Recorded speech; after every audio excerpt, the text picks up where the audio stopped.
অর্থনৈতিকভাবে, সামাজিকভাবে, পারিবারিকভাবে, রাষ্ট্রীয়ভাবে নানা রকম সমস্যায় জর্জরিত। সত্য না মিথ্যা বলেন তো?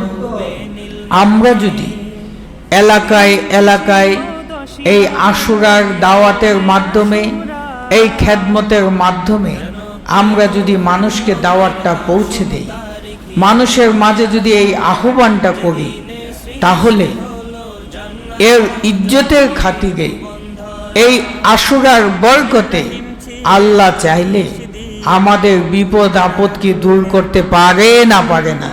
সুতরাং আপনারা প্রত্যেকেই এই খেদমতটা করবেন। আপনারা যদি এই খেদমতের দাওয়াতটা পৌঁছে দেন, তাহলে আপনারাই উপকৃত হবেন। এর বরকতে আল্লাহ আপনাদেরকেই দয়া করে সাহায্য করবেন।